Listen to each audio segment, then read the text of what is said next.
Greetings, everyone. It's 10:30, and it's Tuesday. That means one thing round here. It's the eye test.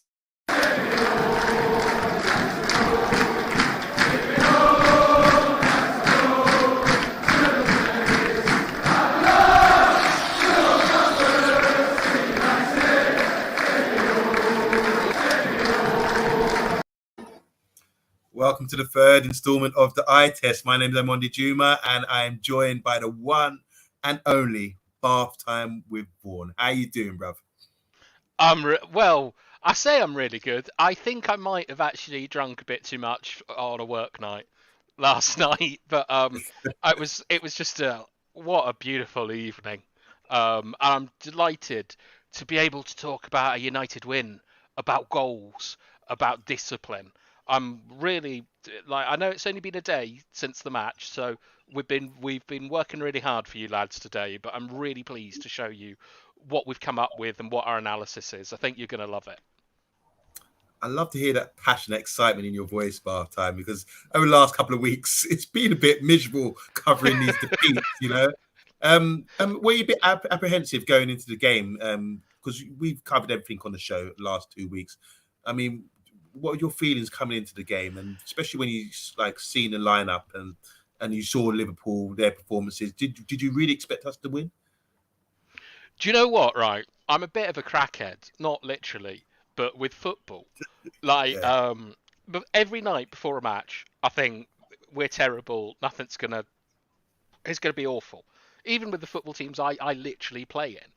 And then when game day happens, I wake up, I haven't died in my sleep, and I'm like, do you know what, lads? The football gods are smiling on us today. The roars from the Stretford end could rouse a slumbering god from his eternal slumber to cast favour down upon us. So basically, before the match, I was absolutely positive that we were going to win. But that's basically brain damage, which is what it's like being a United fan. What about you, Monday? Were you terrified?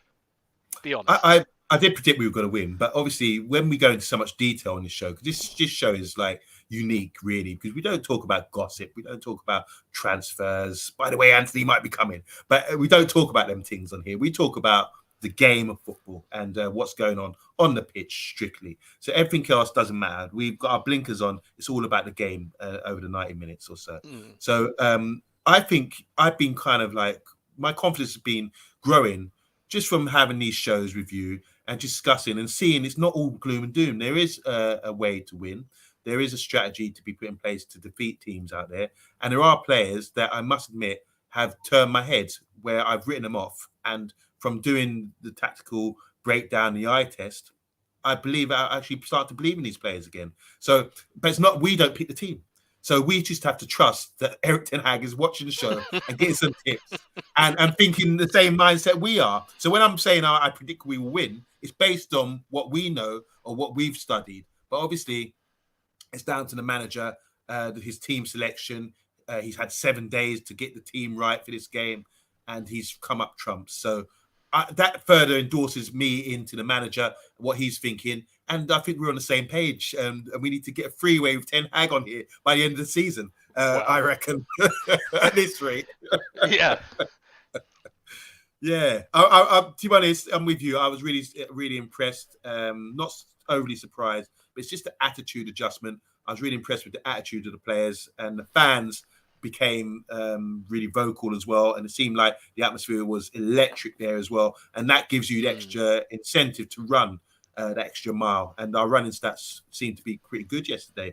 Not taking anything away from Liverpool. This is like when we beat them 4-0 in the Bangkok Cup, everyone's like, it's only a friendly. They put out their B team. But for me, it's like, no, that's still Liverpool. That's still Liverpool Football Club playing the same system, the same way, and we neutralised them that day. So, yeah, there's so many positives, isn't there? And I'm so excited about this show.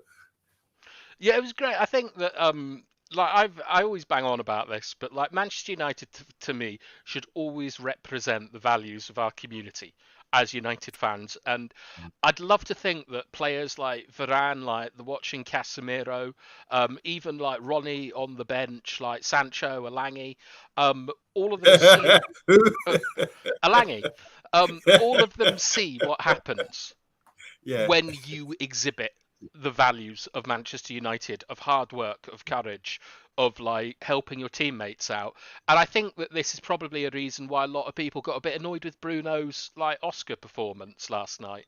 As a yeah. Latin, or half Latin, I'm absolutely fine with cheating and play acting. It's I don't I do it myself all the time. Um, but like yeah, I think it was liftoff last night. It's like Ten Hag, we're on the spaceship now, and we're going to the moon, boys. We're gonna beat up Elon Musk and make him buy our club when we get there. You know, it's funny you say that about the Latin temperament and going down and playing silly games like that. But there's also another side to it, which we saw with Martinez, which we go on to later in the show, about a positive side of it, which means you can wind people up and to get the best out of to destroy someone's confidence. For example, poor James Milner. Got his head cranium crushed by a gripping a little man, you know. But yeah, there's so many things to discuss. And guys in the comments, it's lovely to have you back again. We're here for the eye test. It's interactive as well. So if you guys got any questions, we will stop and go through some key questions if you've got anything to ask. But to myself or Bar's time about what we witnessed last night, I'm just going to go through a couple of comments because they're building up. I just want to say hi to Pat Lawless. How you doing, Pat? He says, can't wait for the eye test later for the opinions of Omundi and Bath time regarding Bruno Fernandes' performance against Liverpool. I felt he's much better in the first half compared to the second half. We don't have much second half news because we thought the game was over by then. I did, most certainly. I was thinking in the second half. Like, there's no second half analysis. Don't worry, boys. I see it as like, you know, when in boxing, sometimes in the first round you can see, oh, God, he's setting himself up to knock this guy out. And even though he's not knocked him out, you can see the setup was there. And I think in the first half, I saw enough to say, yeah, we're on this. You know, this is a knockout. Andrew Williams, your favourite buddy from Wales, he's saying, shout out to Andrew. As you know, I'm a mouthy git, but I thought Bruno was having an average one again. I want to say hi to Niall Kane. Big up to Niall. Nice to see you, Huge big man. ups to Niall. Great to see you. Hope you're doing well, pal. Can we say hi to Wildlife Machine? He's saying big up to us. We can. How you doing, That's Wildlife? a good name. Stuart Marshall, how you doing, man? You kind of knew we met online, or I've added you recently, and you were at the game yesterday, I believe. He said, "What an evening, what a night." Yes. Maybe you can tell us some stories about the atmosphere. JR's in the house. Obviously, Vincent saying hi. Vincent Bullock, not Bollocks. I apologize for that the other day. I slipped up. It's after 9 o'clock and said it. Gavin Ward in the house. How you doing, Gavin? Looking forward to your comments. He said good evening. Vincent saying, yesterday was the greatest game I've seen in a long time. The fans were behind the team for one of the best atmospheres ever. I want to say hi. Just done a show now, so don't forget, we've got the Fantasy Football League, and Rebel just done a show at 8:30. Go back and watch that. See how you guys are doing in the league. Someone is seventh at the moment, riding high. That's myself. Evening panel, is the blood in the water for David De Gea's spot? Ten Hag willing to hand Kevin Trapp #1 jersey, apparently. Is he more progressive? They want to know about the goalkeepers. Himanshu, how you doing? Welcome back. He says, does the win mean no signings? We're here to talk about the game tactically. Matthew Bassett's here. Atmosphere again. It's all about the atmosphere. Everyone's bigging up. Big thumbs up. And who else we got here? Robbie Norman as well. And Rush Marno. And nice. Mehdi as well. Shout out to Mehdi. Yeah, so there we go, guys. Are we ready? Are we ready to go, guys? Are you ready for this? So. All right. Are you ready, bath time? Let's kick off. I'm very ready, and I love kicking stuff. Let's get into this. Liverpool came to Old Trafford, and what happened? Let's go. So the first thing we're going to talk about is the lineups. Hopefully, we're going to show you guys now the lineups. We've lost the last previous two games, so the manager had a choice to make, didn't he? And he's shuffled a few things around. What have you got here, bath time? You can see all this, yeah? Yep, I've got you. Yep. So Liverpool in white, Man United is set up in red. Okay, so essentially, what we have is we changed our centre backs. So we now have three fluent Spanish speakers. Well, I'm assuming Varane can speak Spanish. He's in Real Madrid for a decade. Yeah. And obviously Martinez and De Gea. And Malacia, Dutch. No one speaks Dutch, not even the Dutch. He probably speaks Spanish as well. And Delo lives next door to Spain, so you would suspect that he should learn Spanish. So so we got an all Spanish speaking back line by my Yes. wild assumptions. Um, and then this is what really pleased me is we played a double pivot. And we played Ericsson and Scott. And as a lot of you know, I am Scott McTominay's #1 fan, and the whole purpose of this program is to gaslight you all into believing that Scott McTominay is the first pick on the team sheet, but he is. And then we had Alangi, which I was really pleased to see Alanga play because he might not have the technique, but he has the physicality. He's kind of like the sort of Scott McTominay of left wingers. Like there's not a lot of technique there, but there's huge work rate, there's huge physicality, and as we'll get into later, that's extremely important. And then we had Sancho and we had Rashford, so we can see that there were three changes, which was Maguire, Fred, and Ronaldo. I think Yeah. is that and Shaw. So that's And four changes. Alanga came in for who? Ronaldo. Oh, Ronaldo. Okay, yeah, Yeah, yeah, like well, he came in for Rashford, and then Rashford yeah. came in for Ronaldo. So we saw four changes from the game, and here's a different view of how we basically set up. And a lot of you will have seen that we kind of that in the other matches we've been playing more of a shape like this, where the fullbacks are inverting to make a three in the midfield. Yeah. But with the double pivot and with Bruno, we get more cover centrally, and we're able to play out from the back if we want to more effectively. And we've got you can see all these nice little diamonds like all over the pitch. It's the double pivot is like probably the most flexible formation in football, and it's whilst we'll get into this a little bit later, it might look like it was a return to Ollie tactics, and the squad was built for a double pivot. But Ten Hag actually did some stuff that Ollie never would have done, and we'll be showing you that later in the program. But those were the team lineups, Monday. What did you think, and what did the Yeah. comments think? So I've got a few questions about this. Firstly, my man Maguire. So why do you think Maguire didn't play today? Because he's captain of the club.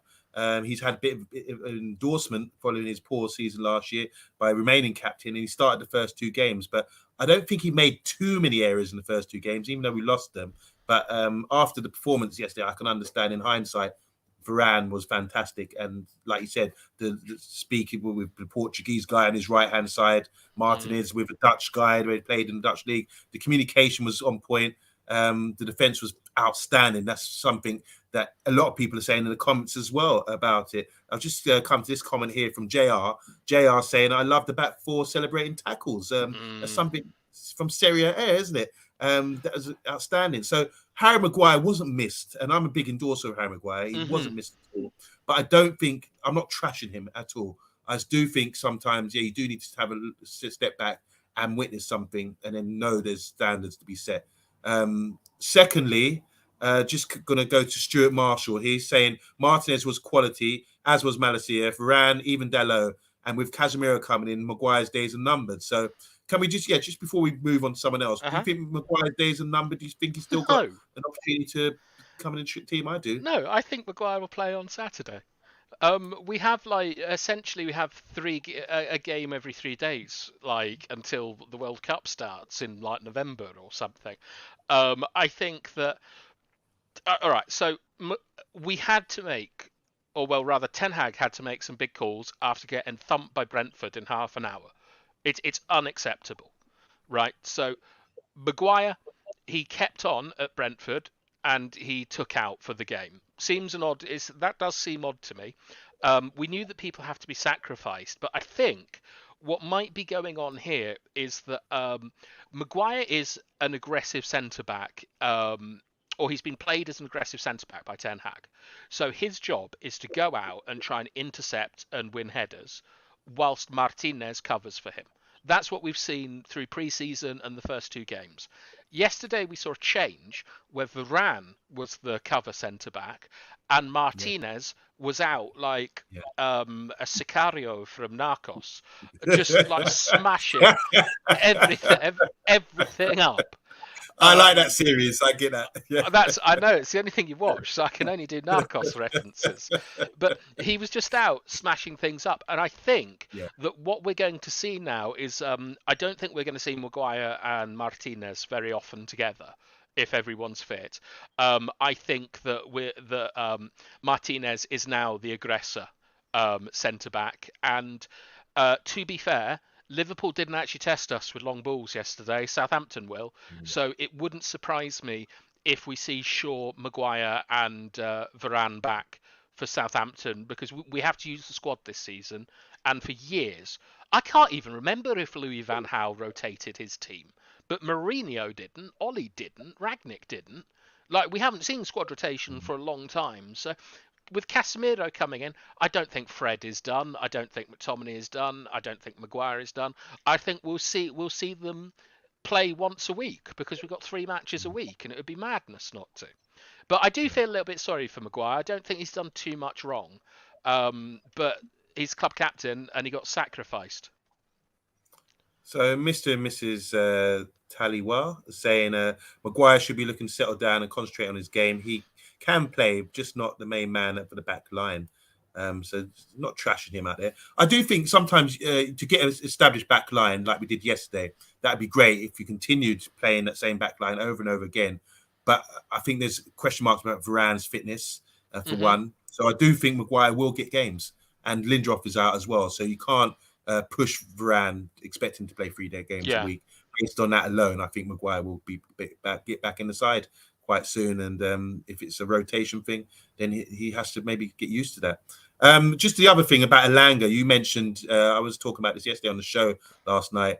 Elanga, to me, he's no frills. He's just a physical specimen. He can run and he gets him behind. And sometimes you think, well, he's not offering you much. He's not going to do a step over or drop the shoulder, everything. But he was brutal. He's running at Trent yesterday and the fullbacks and putting in a good shift. And he came off at half time. Maybe that was planned for Martial to come on. But while he was on the pitch, he did run and drive at defenders, which is something you say is important sometimes. No frills, but just effective with what he did. So I like. I like that selection because we're talking about the team selection. I like that selection. It paid off, and then to bring on Martial at half time as well. Yeah, I think that Martial came on for 2 reasons. One is that Liverpool had a tremendous amount of the ball, and even though I felt we were extremely comfortable for most of the game, like you can be comfortable without the ball in football very easily. I think that Martial might have been there because he's very, very good at winning free kicks. And it also got Rashi into Trent's channel, which is where the goal came from. And maybe Ten Hag, I'd like to think this is the case. Maybe Ten Hag looked at Alangi's hitting the post and thought, you don't get chances like this in the Premier League that often, and you need to punish them. And for the first time in, I think like probably a year, we saw United punish a team for an error at the back last night. Yeah, I can't remember the last time we've done that. So, maybe Ten Hag's just a real hard bastard, and if you don't do what you're meant to do, you have to go and sit on his naughty step on the bench. Well, he did drop the F-bomb, didn't he, in the post-match interview? And like that chance that they had a shot of him when Elanga hit the post like that, he jumped off. You could see the frustration. He jumped up like, standard goal. And then it's like despair when he realised it hit the post. So, I just want to go. We've got a great comment here. Vincent, the Dutch correspondent all the way from Holland, who knows everything about Dutch football. He's dropped in £5 and he's saying, "Hi, told you Erik ten Hag only looks at profiles which are needed for the team at each game. He doesn't care about captain's armbands or politics." Response for that from Vincent? Yeah, thank you. neither do I. I don't care about I don't care about the captaincy and stuff like that. I think that I, I don't think it's that important, but I do respect that lots of people get very upset about it and things. But a bit of cloth doesn't make you a leader. It's what you do and what you say and how you conduct yourself, and that's reassuring to me, Vincent. If he doesn't care about the captaincy, and if your best friend is Mark Overmars, I imagine that you don't care about politics and extracurricular activities. Okay, thank you so much, Vincent. I'd like to hear more from you about Eric Ten Hag, because he did mention before, Vincent, that he said it took Eric Ten Hag maybe a month or two to get really going at Ajax, to implement his system or his attitude over the players, So, yeah, brilliant comments, guys. Keep them coming in. I'm happy with the selection, the way we kicked off, and let's go into further details now. We're going to talk about the right to play. Now, you come up with this slogan, the right to play, and it encompasses a lot of things, doesn't it, really? It's not just about, who can step up and who's got the right attitude or who's got the right ability. There's many factors involved in this. So I'm going to let you start off, and then I'll be asking you many questions about this, because this is deep. All right, lads and ladies. We address this show to people that like football and don't really play in teams and stuff like that. That's the level that we aim for, and we're trying to sort of build up an education for you guys. So it's not patronising. No. But the right to play is that if there's any Sunday League players here, the first thing that happens in the first 10 minutes of Sunday League is you go out and you see if they can live with you physically. Both myself and Omundi have played football in different countries and continents. I used to play in Chile for mainly a sort of Brits abroad team, and we started matches like the start of Saving Private Ryan. There'd be a massive ball up the pitch, and all these little Chileans would have to deal with a big bath time coming straight through all of them, seeing who's up for it. And this is so you'll see Roy Keane talking about this all the time. And what you have to do in football is, as an individual or a team, you have to show that you can deal with the physicality before you get the ball on the ground and you start playing. And this is what both Brentford and Brighton did to us. Is they said until you prove that you can play through us, we're going man to man on you. Until you prove that you can win second balls, we're booting it. We're going direct, and the right to play also is United don't have the right to play from the back. We haven't shown we can play from the back. So last night, the most important thing that I wanted to see from the team was I wanted them to establish their right to play and to show Liverpool, look, we don't care who you are. Salah, whatever. What you have got to show us that you can deal with Alangi, that you can deal with McTominay, that you can deal with Rashford's pace before we let you off the hook. And that's what the right to play is. It's going out and showing that you can deal with the physicality that the other team are giving you, and it's something you don't hear a lot about on sort of on mainstream media and other channels. But the first 10 minutes of every match is bullying and not being bullied. It's like your first day at big school. You've got to go in and bully people and make sure that you don't get bullied. Yeah. So that's the right to play him on day. I totally agree. And when I played abroad, I brought that English kind of attitude there. They played football. Oh, it's like they've just learned it 10 years ago. This is how we play football. This is it. But the added things, you go out there and you put your pressure on people, you pinch them, you foul them, early on, let them know you're there. So they're always aware. Suddenly, oh my God, is that guy coming through the back of me again? Or am I going to get a 2-foot challenge again? It's that psychological warfare. That it's war out there. You have to really set the tone. After the game, it doesn't matter. But even on Sunday, I clattered a guy who was their best player. I come on the pitch, and after a couple of minutes, when I got the opportunity, I came right through the back of him and dropped him. He was down for minutes, and I didn't apologise. Nothing. Just walked away and said, "So what?" And their teammates were asking me to apologise, but I put on a straight face. I said, "No." I just said he just stopped his run. I ran into him. But that was from then. It set the tone, and from then you get respect. So the right to play is going out there and setting the tone and letting people know this is warfare. And there's 11 man behind us. We're going for the juggler here. And you can bend the rules, like you're saying about the South American little things they do. You can bend the rules, but it's all fair play. You got, I think it's an element of football is not talked about enough, and I'm glad you brought that up today because we saw that yesterday with Manchester United against Liverpool. We did, and I was over the moon to see that little Martinez, who all week has been treated like he's I don't know, Tyrion Lannister. You won't know who that is. Danny DeVito. Danny DeVito, yeah. Yeah. He tried to take off like Milner's head. He walked past Salah and just like elbowed Salah in the ribs, and Salah like looked at him, and said, what are you doing? And Martinez was like, "Welcome to Old Trafford. This is what it is now. It's me trying to eat you." We saw Delo smashing Dias all over the place. Like until he got a yellow card, he just kept going through him, like really finding out if Dias wanted it. There's no way he's running past 5 of our players like he did against Crystal Palace. Like he's going to lose his legs if he does that. Yeah. And then even Varane, who I always see as a sort of placid gentleman, I've seen pictures on Twitter of him today, like in the WWF, like throwing. Was it Dias as well? Diaz. It was Diaz again. He got from Dalot. It was a tag team, the handicap match. Dalot and Varane. Yeah, and we saw both Rashford and Elanga getting their body in good places against Trent. The team went out and really showed that like they are athletes. They are like maybe not winners, but they were playing like winners. And so that is basically what the right to play is.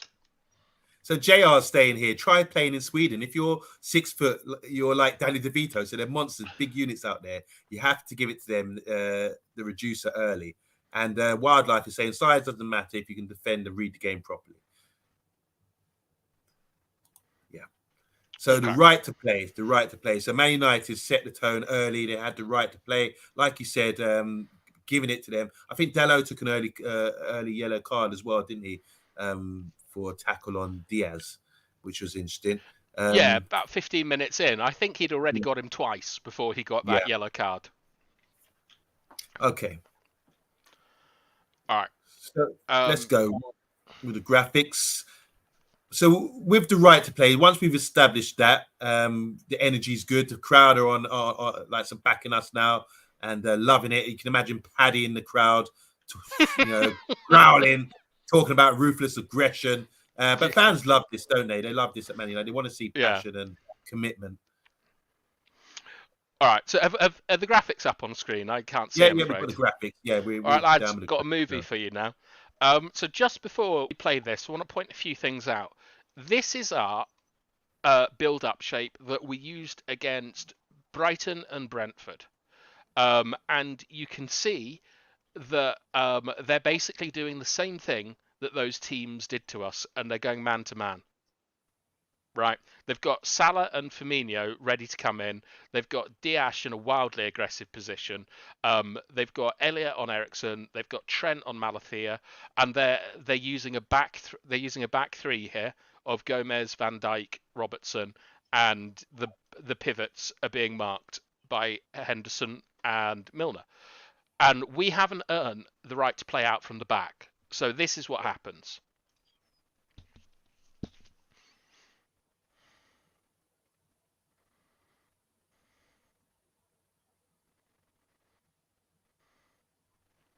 All right, so we'll go through this a little bit. Isn't it?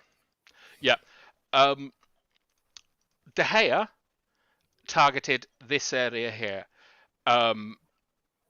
which wasn't actually Trent. It was Gomez. We targeted. We didn't so much target the player. We targeted the area. Like as we'll show you in a minute. We also hit lots of balls there, but. As we play it, I'm really, really pleased with this. We have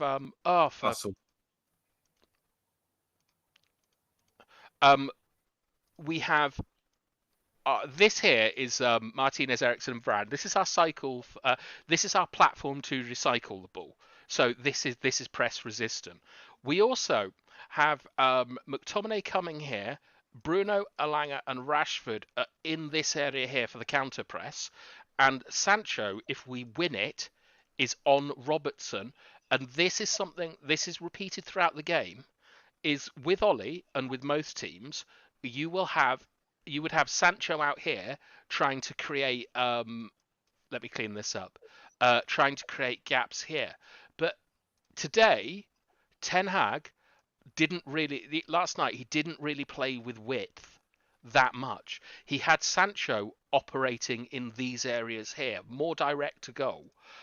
Presumably because we knew that Robertson was going to get forward, and since we've got a decent block here and a decent counter press, it's actually quite difficult for Liverpool to do anything here but send it to the goalkeeper, which is what they did. And if I pause it, you can now see that we are in a lovely mid block Yeah. right in the middle of the pitch, and we've got two players pressuring the goalkeeper, so the ball is going to have to go into wide areas for Liverpool to do anything. And Salah doesn't work hard enough. That area there is not one you want to hit it into. So you'd be looking to hit in that area there. And we have Varane, Eriksen, Scott, and Dalot ready to press. And like Diaz and Henderson not going to be able to, like, I don't care how good they are, they're not going to be able to deal with four players.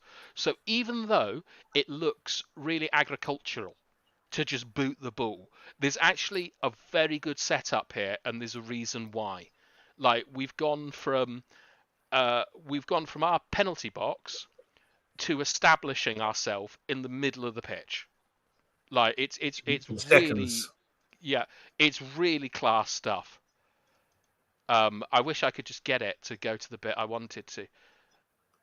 This is this is so good with a block there, and then we have got like there's basically only two players in here because Salah's offside, and even if he gets onside, we got a block there. Yeah. Really top quality stuff. So I'm going to go on to the next one unless there are some questions. Just go back for me, please, to Yeah, the sorry, previous one. mate. So if you start the move, the defense they're starting. They've got to the halfway line very rapidly. They've squeezed up the high up the pitch quite quickly there, the Yeah. defensive line. So from being on the 6 yard box, they've suddenly pushed them and they forced obviously Salah's out of play now, and to squeeze the play, I imagine, compress the play, and Well, get fight for those second and third balls. There's a lot of movement there. yeah, so when we were talking about the right to play earlier and second balls and stuff like that, what we've done here is okay, this isn't exact, but I reckon that's about 25 yards, and I reckon that is about 35 yards, and um we have like pretty much the majority of our team in this area here with pressure on Allison, so he can't really play it out, and that takes out that pass to Henderson. Because Right. what's he going to do? The only thing he'd really do is get a foul. Um, that's not going to work. There's a possibility of getting it out here, but then what happens is our block shuffles across, and we still maintain a high line, and we're still an absolute nightmare to play against. So this is what they've been doing all week, I think, on the training pitch, as long with their extra runs. So just going back, one more question about Liverpool here. Hmm. Salah, his numbers are unbelievable. He's for the last few seasons, and Trent is probably one of the best right backs, attacking right backs in world football. But the distance between them, Salah should really be working hard. Do you say? People do say he does work hard, but here he's sort of sitting back and not really helping out his fullback, I imagine. All right, this might be something that I don't really understand because I'm not a top level footballer. But having watched a little bit of your man Haaland across the road, it looks like number nines, and Salah is a hybrid number nine. They like to deliberately stay offside because it unsettles the line. Because because he can come Yeah. in and then spin and go. So it could be something to do with that. But I think what this is really about is that when you look at it here, I think this is literally the first 2 minutes. I think Liverpool was set up here expecting us to try and play through them, Yeah. and they were taken by surprise that we Brexited it and went long ball up the pitch, because there was like Van Dijk on Rashford, Gomez on Alangi, Robertson on Sancho. There's no real physical advantages between any of the players there, and you'd expect them all to win it in the air. But what they weren't counting on was how we set up second balls, because Milner and Elliott, I think, are a bit lightweight now, and I'm a huge fan of James Milner. Yeah, top pro. Yeah. Just a couple of things here. Do you want to say hi to Rich Sports? Big up Rich Sports. Known to both of us. Go and check out his channel. He's usually doing shows late, 10:15, 10:30, and covering all things Man United and Top Man as well. So big up to Rich Sports. And also, Mehdi is saying that's a good analysis from bath time. So far, there's more to come. We've only just begun, as the Carpenters would say. There's more to come. Nice. And Felix Flex is saying, I noticed that they thought they were going to play, we were going to play out from the back. So surprise, Klopp. We've changed it up. So this is obviously intentional by the manager, isn't it? I mean, Brighton did this to us, and Brentford the other day, long balls bypass us. So we've sort of done the same turn on them, which has been effective. And you saying specifically targeted the area where Trent would be, that right back slot. Yeah, because I think that rather than I know if Box is here, happy birthday Box. I know Box and a lot of people all think Trent is useless as a footballer because he's not a very good defender. I think Trent is a wonderful footballer and the future of the right back position. And what I think the lads were doing was that they were trying to force Robertson and Trent back at the earliest opportunity. So they have to go and cover those areas that we're going to hit. And it just means that they're in areas where they can't really do any damage to us. You know, they're in their half, in the half space. Like, what are you going to do from there? You're going to play a crossfield ball? You know, unlikely. Well, that's one example, a good example of how we've sort of played the long pass to that area and chased after it like dogs to get the second and the third ball and put pressure on them, and then suddenly squeeze the play high up. So you're in that mid block, so that when the ball is turned over, we're in a good position at this point, at the end of this sort of running graphic you have. Yeah, and I've got another one for you now. Is there anything else you want to talk about on the direct? Anyone in the comments talking about tactics here, not about transfers? Let's we've got one here from Gavin Ward. Who said, I was going to say, this is what Brighton did to us. Eric Ten Hag is stealing Potter's ideas. Response to that bath time. I completely agree. He's literally just he's sort of gone, do you know what? Liverpool play a bit like us as well. Let's copy Potter. And that's what we did. But we've got better players. And finally, Mehdi saying here, Trent is a great footballer on a good team. On a bad team, he would be mediocre. Great when he goes forward, but he has his flaws defensively. That's true. But one day maybe we can do a full-on show about the evolution of the right back, because it's one of my favourite things in football. Yeah. So you've got a second. Yes, this is another long ball, and this is Liverpool adjusting to our long ball tactic and doing exactly what anyone good could be, because we've just sort of we've won the ball back and we've recycled it and everyone's got into position, and you can see that Trent and Robertson have had to go back, right? So Liverpool have responded to us booting it into these areas by pulling their fullbacks back, and they've got a 4 across here, and we've got a 4.5 with De Gea here. But what we also have is we have a left-footed centre-back with a good passing range who hasn't been closed down enough. And this here, boys, That's a counter press structure. That is Liverpool's best presser, and we have got a counter press right around him. So Liverpool would be thinking, like just off instinct and experience, that we're going to probably try and hit McTominay here, or maybe hit Rashford. So Trent and Alexander-Arnold have to come a bit central to match up the numbers with this counter press. Yeah, that's what you'd think would happen. So should I play it Yeah, and let's show you run the this. whole Yeah. play the whole So thing? Yeah. Martinez, yes, please. Yeah, Martinez got the ball, plays it to that area again. Now Langer picks up and drives, and that's a foul. Yeah, and he gets fouled. I have to put that in to remind me, otherwise we don't know. So what you can see here, right, is by playing in a mid block and Liverpool playing a high line, there's all this space to hit here, and these are the areas that you would normally try and hit, because it creates gaps between centre backs and things like that. And now I said that was a counter pressing structure, but what does it also look like, Omundi, here?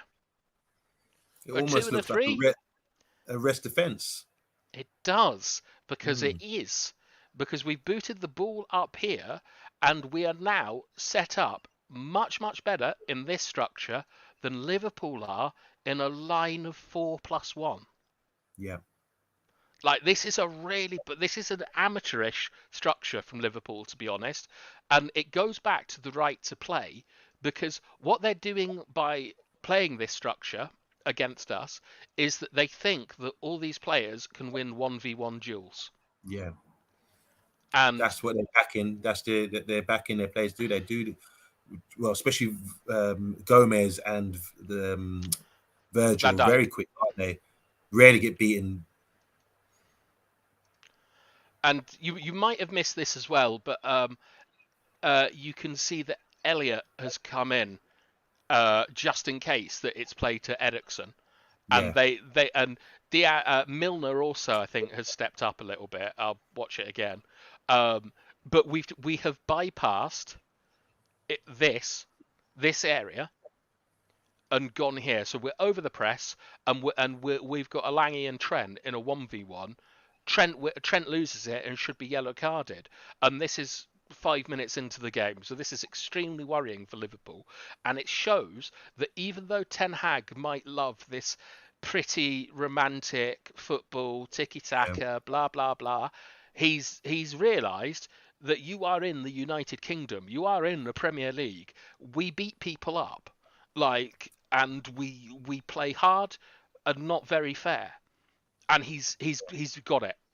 It's taken him 2 games, but he's got it now. You have to be pragmatic, and you have to have physicality. So we've won a free kick here, high up the pitch in seconds again. Well done by Elanga. You did praise him at the start of the show. This was part of it. There's a great run by him, drive and run. Got fouled in a dangerous area, and suddenly we're in their half, and we got runners as well. Yeah, clearly. And I believe, I can't remember, someone in the comments will correct me, I think we were extremely close to scoring from this free kick. I think Alisson genuinely made an extraordinary save. Well, we had Eriksen taking a free kick, and Flex Felix is reminding us that Eriksen almost scored from the resulting free kick. And just for us, what's that? Once again, rest defense. Security. That's the rest defense, and Malacia almost doing a sort of man-to-man on Salah. So, once again, even though this looks really agricultural, really direct, a bit of just boot it football, there's structures in place here that win you football matches. Like, you can be direct and still be an extremely intelligent, well-coached football team. It's amazing, isn't it? I've been 1 week of training. Especially specifically for this game, it's so much detail, and it's in the first few minutes the team are on point and not out of position, and doing exactly what they've been instructed to do. It appears by hitting that area and getting that second ball and driving up and keeping that insurance at all times to turn over the ball with that back five. Mm. It's interesting. Something Milner, for example, he does get up and down the pitch, but Yeah. he was in. It was almost like a 4-2-4 from Liverpool when they were trying to press. He was pushing on to sort of go man to man, like you were saying. They've seen what's happened to us in the last couple of weeks, and it. Do you think that we come onto it, but maybe they made some adjustments because here with this free kick, they still tried to adjust a little bit. Trent was a little bit deeper, but yeah, it was like a 4-2-4, which didn't help them, like you said, with that midfield rest defense that we kind of had, and from this move here. So yeah, very early in the game, we had a lot of play. Ooh. So no more build up from the back. Even though there's a double pivot there, there's two midfielders, Yes. Ericsson and Dominic. Yeah. So with a double pivot, what you would expect to see is you would expect to see one double pivot. I'll actually show you on this one here. If the ball is here with a double pivot, you would expect to split your centre backs, to invite these players up, and what you would want to do is you would want to have one pivot staying central and attracting two men to him. Like, you know how I always go on about how Scott McTominay doesn't hide, he's doing his job, and people are always crying he's got two men on him. This is what a pivot does, because you have to protect the middle of the pitch, and that allows this guy to go three if he gets picked up. You can get to Malathia if you've got a good keeper, or you can get to Martinez, and like also it can work the other way around. So a double pivot basically allows you to get out on both sides of the pitch and have protection. So you can see if you sort of like go man to man or use your five attackers to press, you can get out on the wide areas. You can even like get a third man run here. So it's a really flexible formation, because it then allows you to say if Ericsson wants to go and join the attack, we can move into sort of Ten Hag's more traditional like 2-3-2-3. Whatever And this it doesn't is. happen automatically, does it, by half time? Someone has to be orchestrating this, communicating this while this is going on. It's training. Like how Pep does it is that you are only allowed three on a line. So if this happens, Ericsson or Scott will scan and realise they've got to get off the line, and they'll go here, and then Bruno realizes that there's four here, so he's not allowed to do that. So he'll go out wide, and then that means Alangi has to go out wide. And what you'll begin to find is that by just using these simple principles, you get rotations without it being incredibly complicated. Yeah, brilliantly explained. Well, I hope that's useful, lads. So here. You can see we got a double pivot, and you can see that they got Salah out here, Diaz, Firmino and Elliott are kind of being pinned by Ericsson. You can see Ericsson's got two men on him here, and Scott has got Henderson, and bit odd this Trent is out of position here, should be there. But what do we do? And this is early on in the game as well. This is De Gea's got the ball in his hands here. And this is what happens. He's gone the other side. He's hit the area, and we've knocked it in. But once again, this is the wide area here. This is the half space. We're not playing with a lot of width, and we've got a counter press structure in place in case we lose the ball. Yeah, and this is really important, lads. I know that to a lot of you who want to be talking about transfers and Glazers out and Casemiro and stuff, this is how you play football. This is how you play football. This is why Ericsson. This is why Scott McTominay basically plays every match, because he does this. You know, this is why Ronaldo isn't going to be first choice, because he doesn't do this. Doesn't buy into the structure.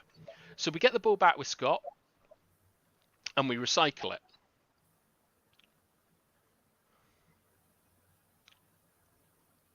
Wow.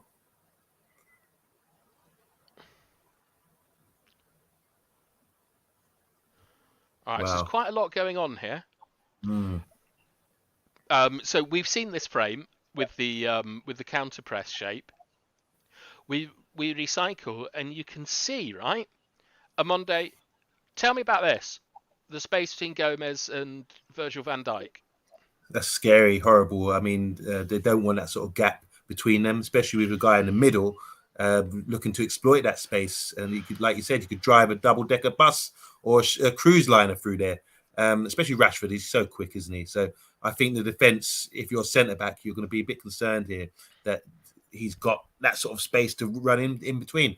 But you've been stretched here clearly, and you'll be. Mm-hmm. I think Virgil was getting moaned at by Milner. Don't know what was being said, but there's clearly, as you can see with the shape here, they're all out of sorts just from a bit of rotation. And also this here is a big issue. This is the midfield block, right? And one of the principles that we talk about football on this program is you basically want to have as many men in these areas here as possible so that you can't be played through.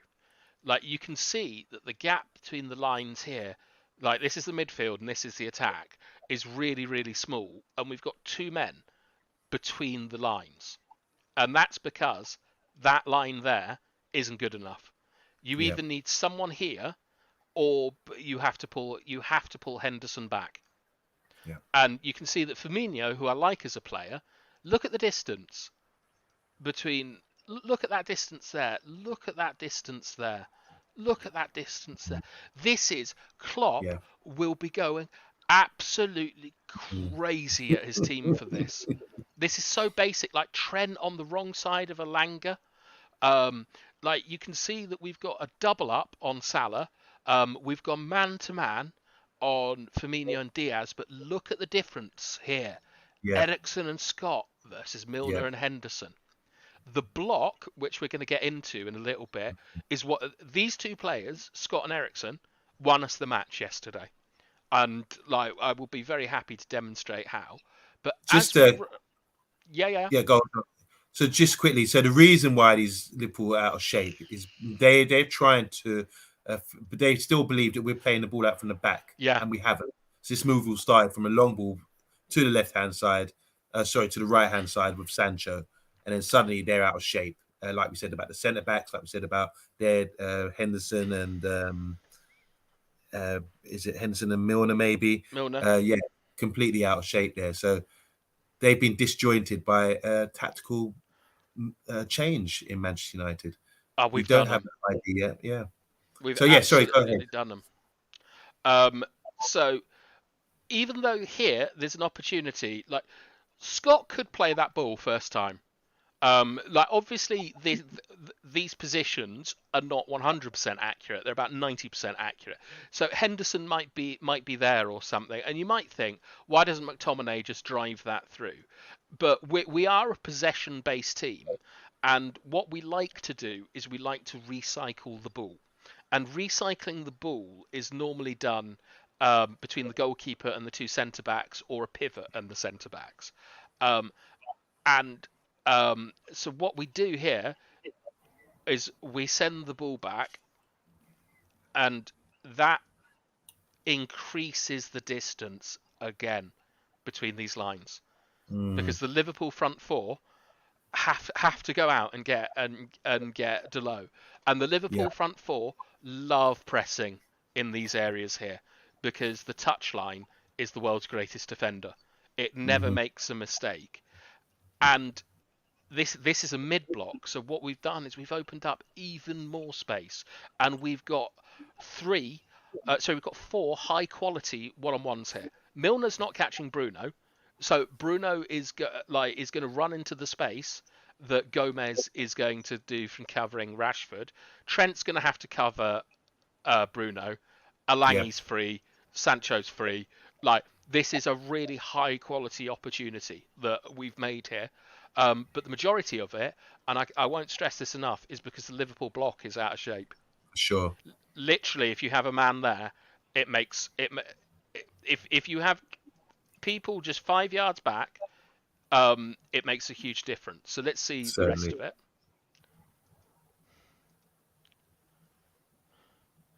They're ball watching. They're chasing the ball, Liverpool. It's right now. Milner's come over, and it's Milner and Ensign are completely missing, It's occupying the same absolutely space. awful. They've done. This is what people think that McFred are like. Like Milner and Henderson are a worse double pivot than McFred were because they've both gone chasing for the same bloody ball. Here's the It's evidence. absolute nonsense what they've done here. Look at them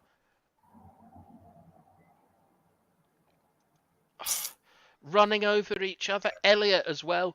Like Elliot Wrong side. has to be back here. And I know Most, I know it might sort of seem a bit silly to criticise the Liverpool team, but this is what United didn't do. And this is why we won the match, is because we were disciplined in the block and Liverpool weren't. And this is what happens when you don't have your structure. can I pause right there? Yeah, Just yeah, go yeah. through a couple of comments quickly because Sure. Rich Sports is saying there's great graphics tonight. Most certainly, yep. Good graphics. Solo saying great show. Omundi and bath time with Vaughan. Anthony saying I think bath time's done this before, being on Sky Sports. He's laughing, but they're pretty serious about this. Stuart Marshall saying reminds me of the old days when Richard Keys and Andy Gray Richard Keys and Andy Gray, without the sexual innuendos and flirting.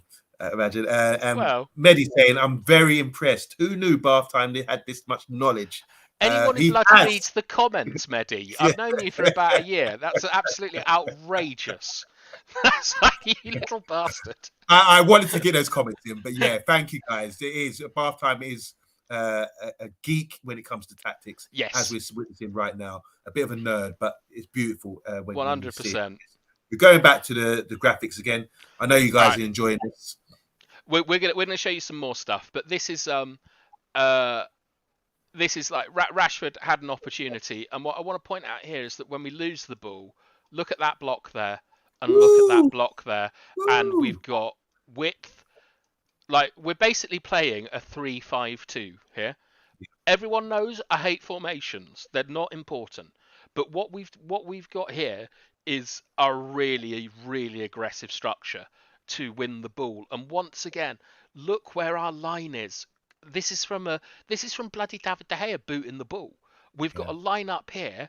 We got the Liverpool are all over the place. Like look at the space. Like that's the most dangerous area in football, zone 16, and it's completely Yeah. empty. Like it's absolutely disastrous from Liverpool. Um, and then Bruno gets it back. But if you look at the whole thing again, the movement of like Alanga, the recycling. Oh, that's really good Can football. I just say, like Sancho gets, he's been getting a lot of criticism lately from people on the channel as well and fans. But look at that. He's played the way he's facing. He's a team player. Mm-hmm. He pops it into feet. He doesn't drive the guy. He's got because the guy's on his back. Plays it again back to the way he's facing and moves. Give and go. Team player. Creates space for others. So Sancho, the little things like that I love in his game. He's a team player. This is what he does. He creates space for other people. He will attract people. And when he keep popping it off and playing as a team and looking for little 1-2s and all that kind of thing, that's how he creates his space, not just getting the ball and driving like Alanga, Mm-hmm. even though it was effective. So I think Sancho deserves a lot of praise. I think he's a fantastic footballer. Well, 100%. I think he was the standout forward yesterday, which we'll get into in a second, mainly through his work rate. He's not, you're right, he's not particularly fast, but there's one thing that goes a lot faster than a man, and it's the ball. So if you use And the ball correctly and properly, it doesn't matter. Like the ball is always fast. The ball's faster than Kylian Mbappe. yeah, And now I'm going to confess I've completely forgotten what this is. let's run it and see what happens. Shall I run it and see Yeah, what let's happens? go. Let's go. So once again, just before we start off, I just want to point out that we have a lovely block here. Our shape is okay here. It's not perfect, but we've got huge. We've blocked the centre of the pitch basically, Yeah. and we can win it there. So we're forcing Liverpool wide. We've got man to man, and I know that this looks dangerous having Trent and Elliot between the lines, but you have to have the discipline to hold this block. Blocks are zonal. You don't go man to man. You don't orientate Yeah, yourself with the man. And agreed. like, you can see that we've got the traditional 4 block to make it difficult for them to play out with the reassurance there, and we've got a 1-man overload here. What So about, is there an issue there with number 10, Elliot, and Trent getting in between the lines? Is there too much space between the defence and the 2 block players there um, temporarily? temporarily there is, but I believe that what I'm going to show you here is the transition between a high block to a low block. So Okay. we've talked before about how the best way to start fights in football is to play a mid block and for the The centre forward. backs to talk Yeah. to the forwards. Yeah. That's like let me know if you play in Sunday League and that's happened in the comments, Yeah. because it happens It happens a lot. Yeah, for yeah. sure. So yeah, you're right. There is a concern because the space is too much at the moment there. Yeah, But the advantage we have is that with this block here, it's very difficult to get balls between the lines here. So we'll see most how the certainly. lads do. All right.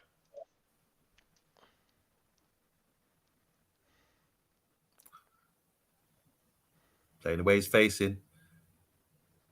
One, ooh, gives it away, and we're in good position. Langa in on goal, and it hits Alangi. the post. Right, that's what So, this is. wow, This is the lead wow, up. This is the lead up to how Langley. we hit the post. So the first phase is that we're transitioning either to a high block or a low block. But what actually happens is we do a pressing trap. And it's one of the only ones I can remember in the game. You will find in football that we've spoken about this before, but a quick recap is most pressing traps occur near the touchline. Why do they occur near the touchline, Omundi? Because the touchline is the best best defender, the best. Yes. It's always going to be there. Yeah, Yeah. it's like a It's boundary. Isn't reliable. it? It's the greatest defender in the history of Yeah. football, the touchline. And so what has happened here is that this is the equivalent. Gomez to Henderson to Robertson is essentially the equivalent of playing across the centre backs, and the most common pressing trap in football is a sideways pass to a centre back, Yeah.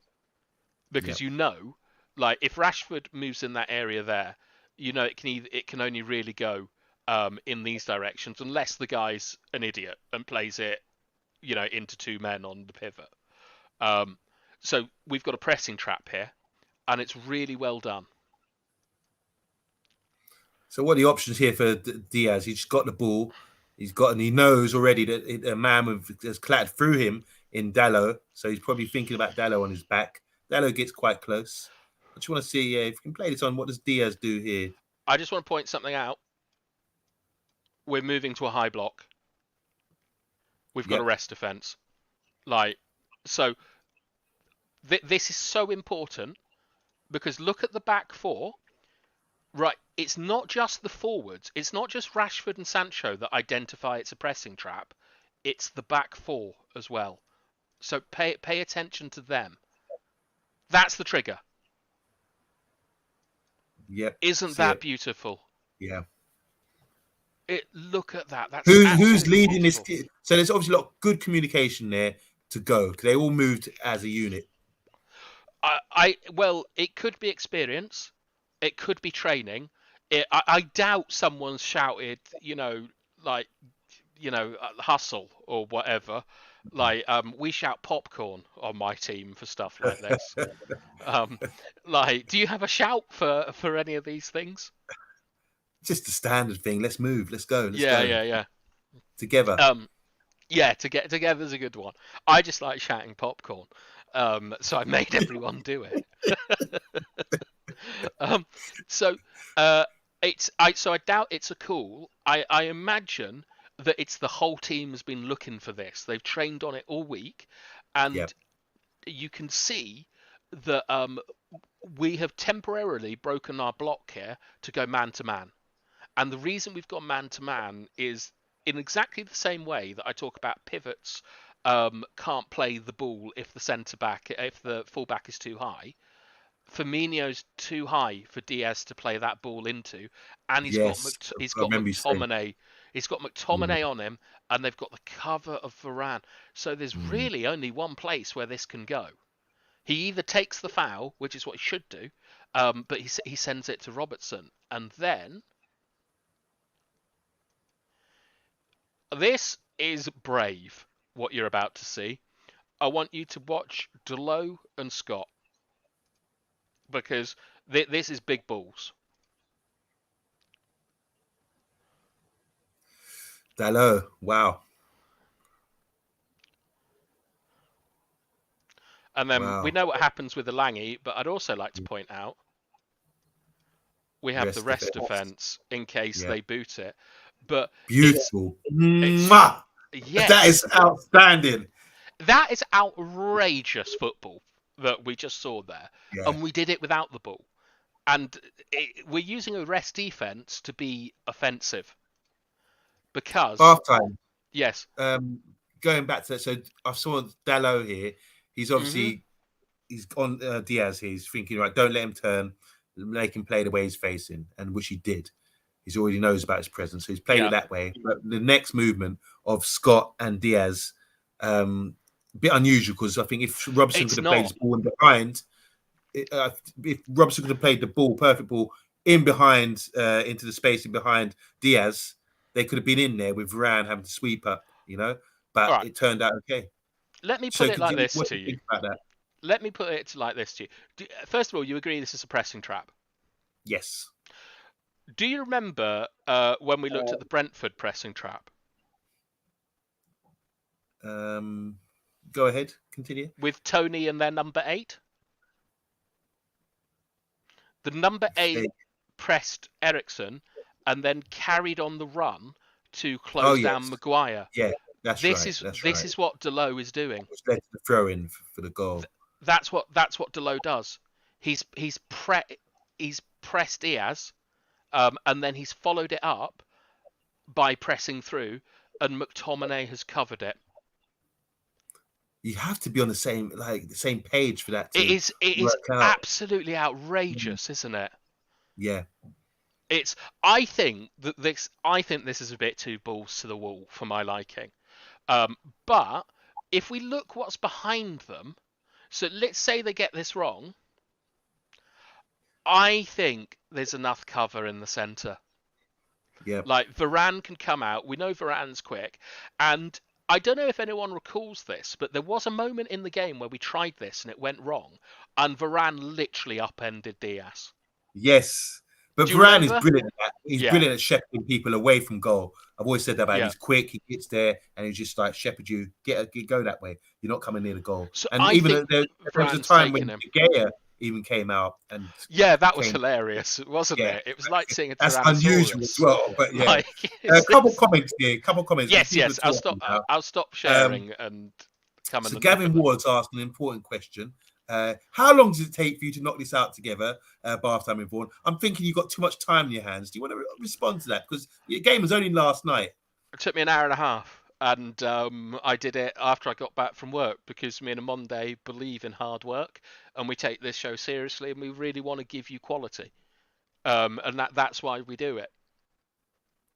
Gavin, I hope that answers your question, but it's brilliant. It doesn't take, I suppose, practice makes perfect, but bath time is able to get it done extremely quickly. But we do take notes and we do sort of talk after the show, after the game, to talk about the key things we're going to discuss, and then bath time gets to work with all the graphics and times as well during the game that we have to check to make sure everything's right. So there's a little bit of work goes into it, but preparation is the thing. And one thing I've learned from bath time is hard work pays off. You don't create your own luck.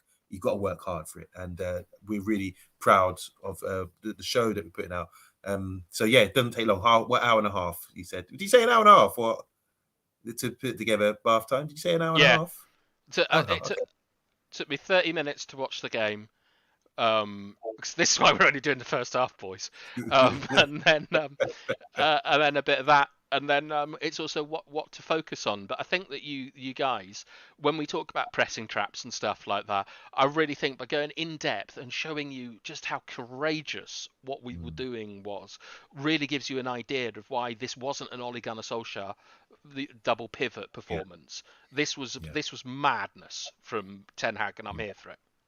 I'm just excited to see this is 7 days of coaching, no games. I'm just wondering what's going to happen in the next year or so under Ten Hag if he continues like this. Anyway, Stuart Marshall saying the Scousers are a deluded bunch, aren't they?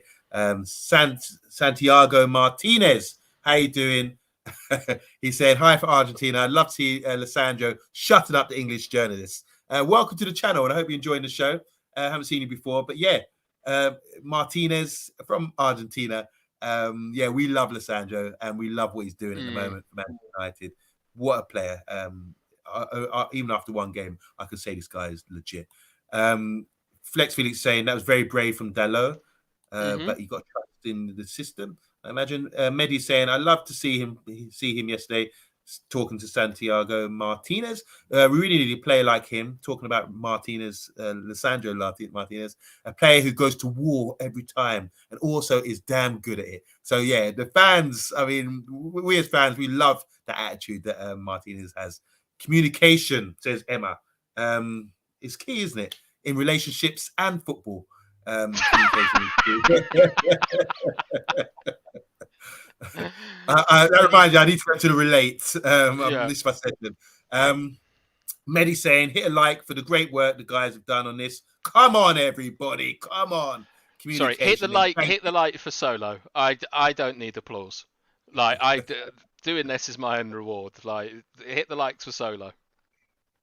King's Football Show, how you doing? Salute. I hope you're doing well. He said big up on Monday and to bath time as well. We're a duo. JR saying Martinez was my man of the match yesterday. Yeah, probably mine as well. And Mark Foster, how you doing? Good evening, guys. He's saying, what is that badge? Go back to that badge. Here. What is that, Mark? It's got Man United and Liverpool. Extraordinary. I'd love to hear the backstory of that. Mark Romeo and Juliet. And Gavin Ward saying, now wondering if I should start putting United players back in my FPL team, his fantasy football league team. Anyway, Tuesdays, sorry to 8:30, Gavin.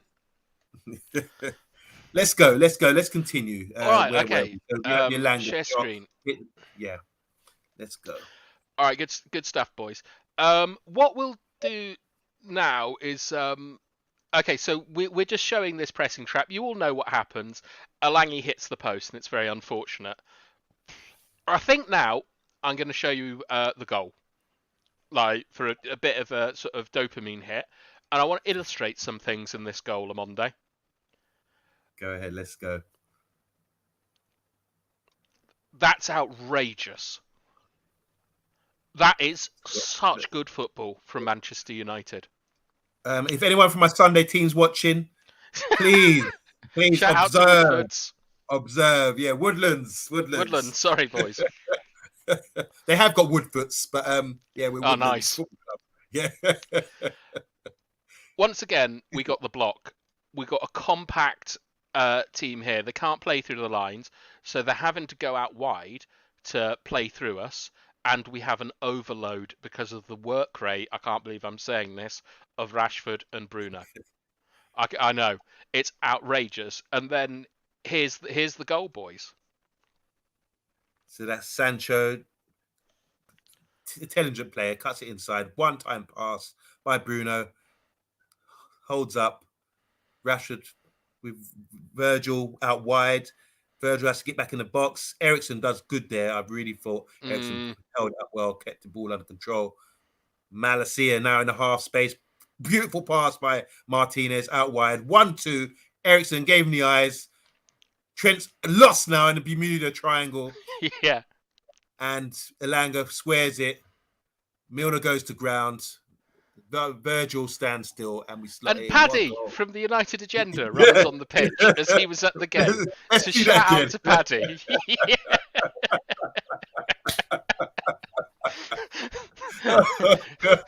couldn't contain himself. Guys, watch Paddy come on the pitch and celebrate this. Yeah.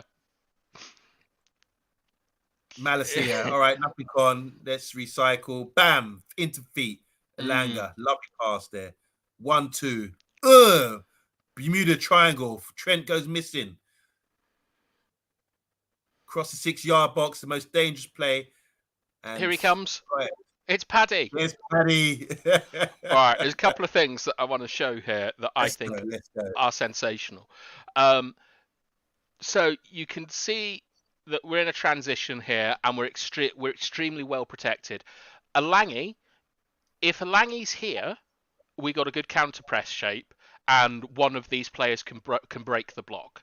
But we don't have the counter press. So Scott and Ericsson are showing this is like Edgar Davids and Zidane, what they're doing here. This is genuinely elite level understanding of a football match and of positional discipline. And for all of the McTominay haters, he might just be being told by Ericsson or Varane or Martinez, it won't be Bruno, to stay in position. But it doesn't matter because he has, and it's incredible. And then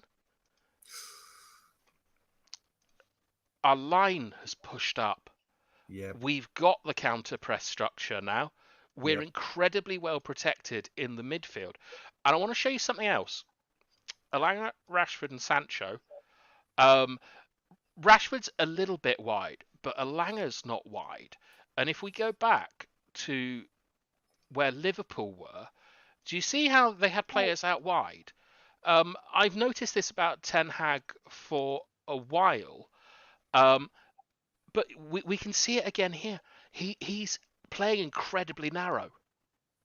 And what this is, Omundi, I believe, is that he believes that this structure, or the rest defence, the counter press structure, is what's going to make the chances, because you can see that there's space to hit by going direct. So I think Gavin was talking about FPL, like Fantasy League earlier. I don't think we're going to see anything like the 45 GA that Bruno hit. I think that we're going to see a low amount of assists from a lot of players across the team, because the structure is creating the chances. Yeah, good point. And as we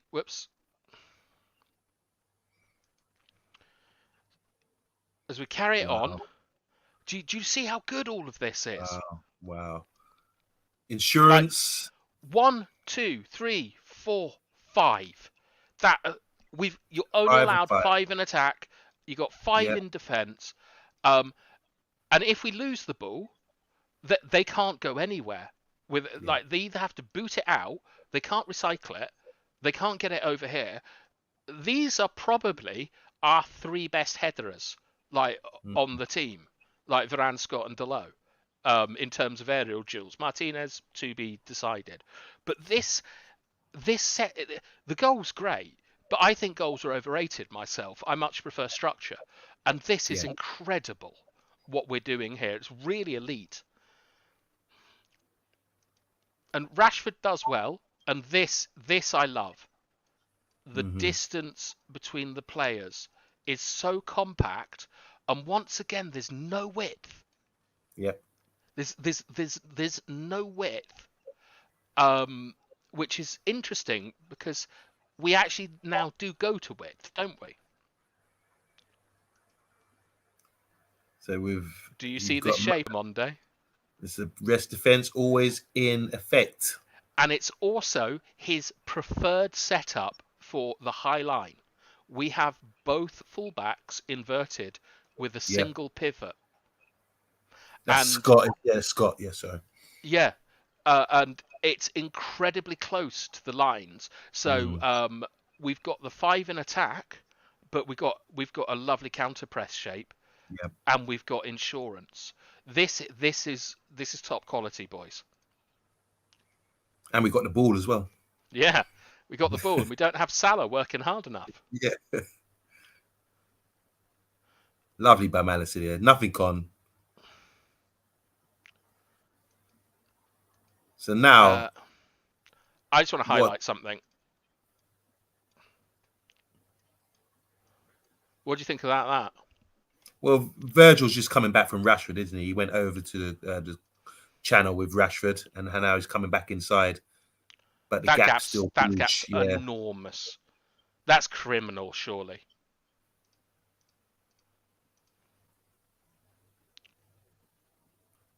Right, Omundi, he's had enough time to get back into position.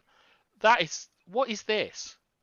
Is that them being bad, or have we done that? I think that's okay, because he can actually see what's going on in there. He can see Bruno, he can see Sancho, and I think he's confident there because that's his area. And if ball comes across, he can attack that and clear that. I imagine that's what I imagine he's thinking as a centre back of his class. So I don't think I've got an issue. Gomez has to go. It's Trent again who's been beaten by that triangle, that little 1-2 line. And this is something I also love here, is that Sancho he can pop it to Eriksen, he can pop it to Scott, and he can pop it to Rashford.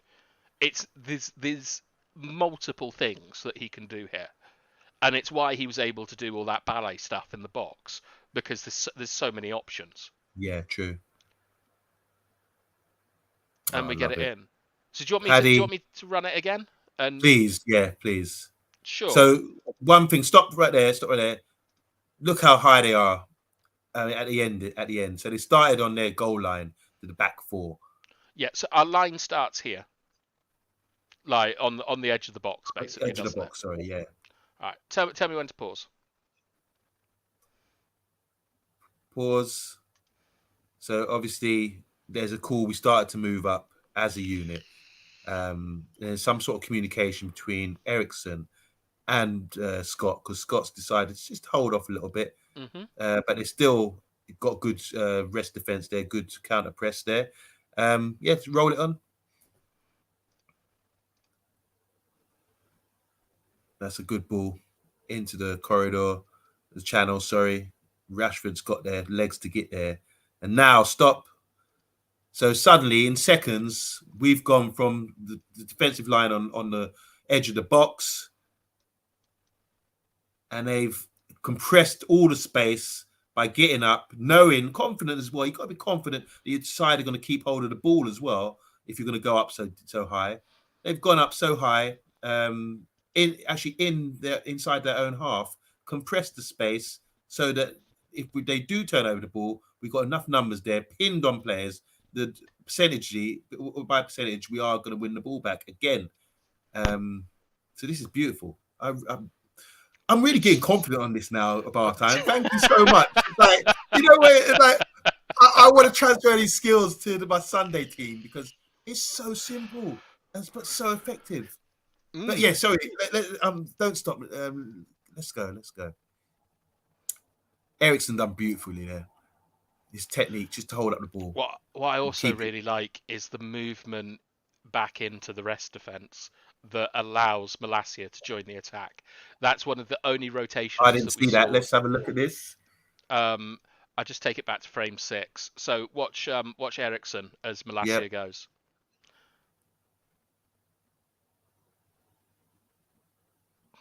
Yes. And then Malacia switches with him.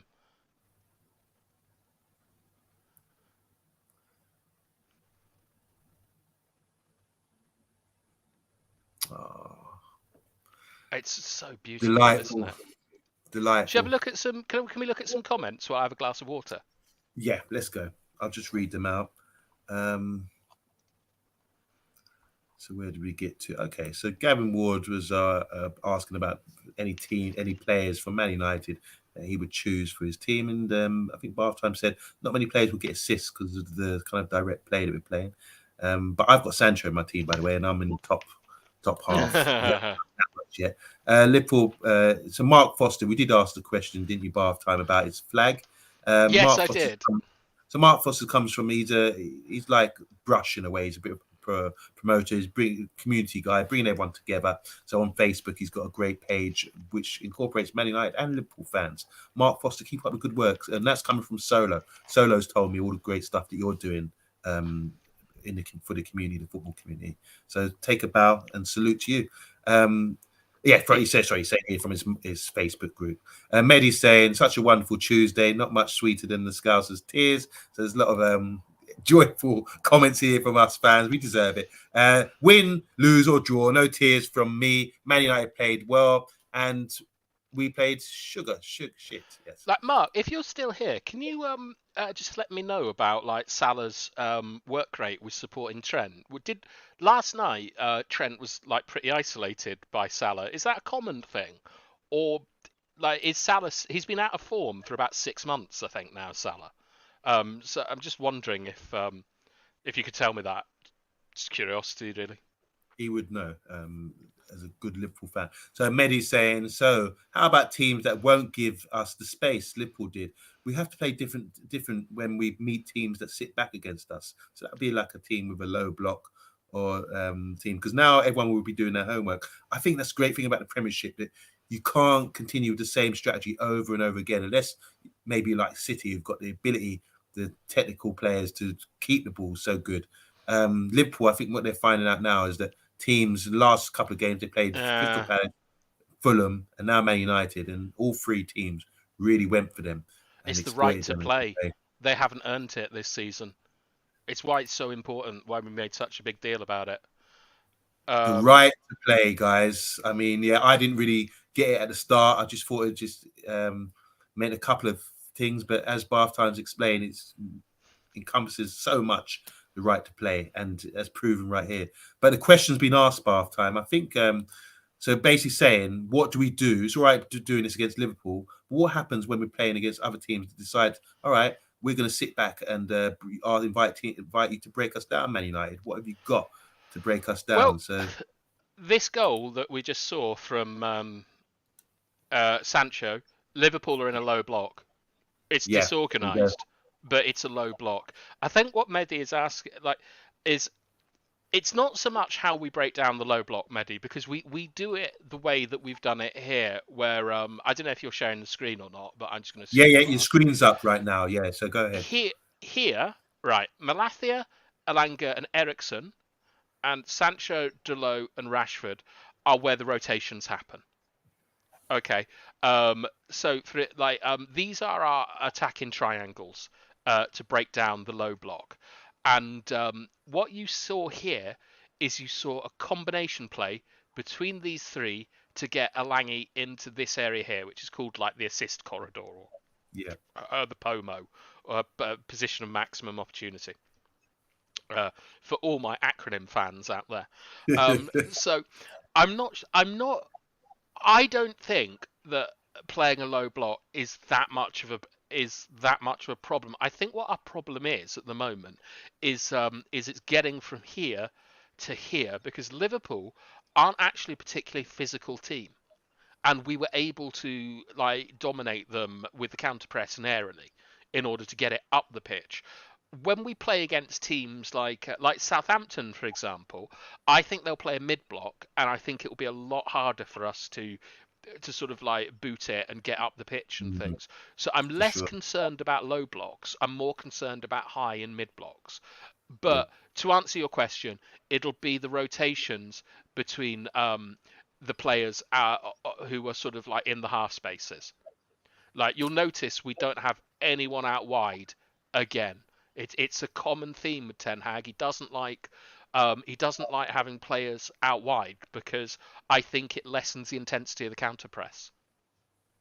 So we're looking at, I don't want to talk about transfers, but we're looking at two guys, Gakpo and Anthony, who are wingers, but obviously they're in the system, they would be employed to do the same job that Elanga and Sancho did today, which is often coming inside into the half spaces. I don't know, because the starting positions of Elanga was out wide, but Delo was definitely inverted. And if Anthony is a winger, even if you're an inverted winger, you provide the width. So what it might be is it might be giving us more options against teams that are playing a low block. What we might be seeing from Ten Hag is he's getting specialist players for specialist occasions. I'm not sure, but that makes sense.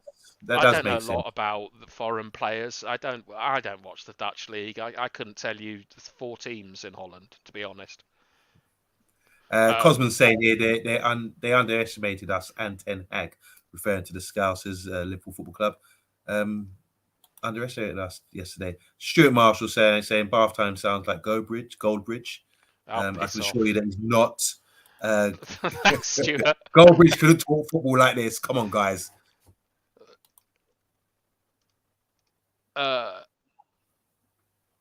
Okay, right. So this, I think, is a really long clip. It's not the really long clip, but this is where I want to talk about the block. Okay. Let's go. All right. So everyone, rest defense. Five players clogging up an area. We've got a line here. We've got a line here. We got the block, and with the line here, it makes the rest defense. So what you're seeing here is that this is a bit too much, the space here. Yep. So we're going to have to transition into either a high block, a mid block, or a low block. And we have got in a position where it looks like we've got a pressing trap going on. Because Rashford is cutting out this pass here. Sancho's putting pressure on. We've man-marked a pivot. We've man-marked man-marked Diaz, and Firmino, he's got to pull something out of the bag to beat Varane, Eriksen, and Scott. So what happens? He pulls something out of the bag amazingly. He wins that header. I was stunned, but you can see the advantage of the rest defence here. Yep. We've got a 2v1 against Salah. We've got a counter press structure around here. And this doesn't look particularly dangerous.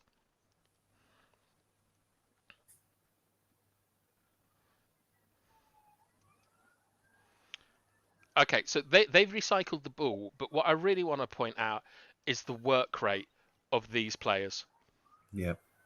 Like, there's basically 2 Liverpool players we'll say 3 Liverpool players in the area with the ball. Trent has got great quality, but you can't do anything here. This is all work rate, and this is what made the difference. So if you go back and look,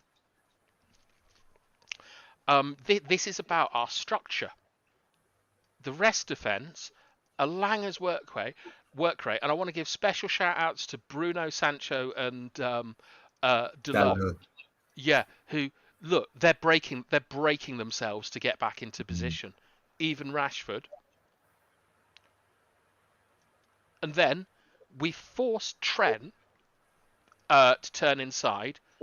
We've got the pivot there, blocking it off. We've got that there. We've got Dalot and Malacia are in perfect positions for me. Like, we've got Sancho, who's sort of covering there. And okay, there might be a slight problem with Robertson if Trent was facing the other way. Yeah. But he isn't. And for some reason, Rashford has pinned 4 players, which I've never seen in my life. And I'll tell you why, is they're scared. Rashford's got in. Yeah, Rashford's got in twice, and they're worried about it. That is a good shout. I do agree with you there. Rashford actually showed, he actually drove at these guys a couple of times. There's one when he cut inside of Van Dijk. We gave the ball away, didn't do anything with it, but just shows you his willingness to do that. And it does put fear into defenders. So, he did pin 4 and 1. Yeah. Well done. And then look at this, Omundi. Look at this block. There's an issue about the space in between the lines there, but the block is adjusting, right? You would expect, like, if Bruno's putting pressure on the ball, so Rashford actually has to come out here, and that means, to me, I think Sancho's got to come here because I don't want Scott. I don't want Scott breaking the block. Yes, of course. Like, unless Eriksen goes with him. Scott doesn't break the block. He comes up with Eriksen. It's congested. Sancho tucks in. A back 4 tucks in. Look at this. Wow. Like, this is absolutely outrageously good defending from Manchester United. And now Milner's driven in. We have every fucking player in our team here. I can't remember the last time that I saw this level of work rate. Just going back when Trent had the ball, I recall like a couple of times last season, we were weak at the back post, especially the right back getting back and in. So like this just area one here. ball in that area, yeah. But Dallow's done fantastic there. He deserves a lot of praise there because that was always been a weak. Even with Wan-Bissaka, we've always been exploited there. So, I think but I Sancho don't think the does ball was well as on well. because of the block was there. I don't think the ball was on for Trent anyway. So, regardless, but still they got back into position. Dallow was still just about getting back in line with Yeah, his because defender. one of the reasons we got exploited so much at the back post was Greenwood and Rashford when he played weren't working hard enough, and it was Yeah, fullbacks that were getting in like Trossard, Cucurella, yeah. all them Brighton players, and And so the I think Atletico Madrid wing back as well yeah, really yeah, showed up yeah, Lodi or last something, season. Lodi, Yeah. and Dan Juma, your brother, I Oh think gosh. Yeah. he had a good go at Delo because Greenwood wasn't giving him any or whatever. But I think that Sancho does the right thing by coming in here, um, by reading the situation with what Trent has to do. And you can see Milner drives through, gets it out to Salah, Delo comes in and boots it, and we haven't seen that before. Love When's the it. last time you've seen Love our right it. back come in? So I Class. know that all seems a little bit pointless, but I want to show how much better our defending and our structure is, because it starts with a pressure here and it ends with Delo clearing his lines here, and at no point did we look like we were under any pressure. Yes, they had the ball, but I think Liverpool were more worried of us scoring than we were of them when they had the Can we just ball and that pause move. right there, if you don't mind? We've got another Oh, injection of cash. It's $6.99 from our man Cosman, and he's defending you, Bath Time, because there's an allegation that you sound like Goldbridge. Is it Goldbridge? Yeah. So Cosman's saying to compare Darius, I mean Bath Time, to Goldsmith is a cardinal sin. To the guillotine, McTominay has have the brain to follow instructions, but not so much with the ability. So he's backing you with the Goldbridge claim, but the McTominay not having a brain to follow has the brain to follow instruction, but not much ability. That's his observation. yeah. But you are a big endorser of McTominay as well, though, aren't you? I love McTominay, Mm. mainly because of discipline and work rate. And if you like football, that's the first thing you need. We won the match yesterday because of discipline and work rate. Just Like, want to say quickly, Cosman, thank you so much for the contribution. It does, we do really do appreciate it, and the likes from everyone as well, and the wonderful comments. We're just going to do a couple more. Gavin Ward saying, shows you how much Mane offered the team for Liverpool. Now he's gone, big void to fill. Gavin Ward saying, I love it when Bath Time Yvonne pronounces names in Spanish dialect.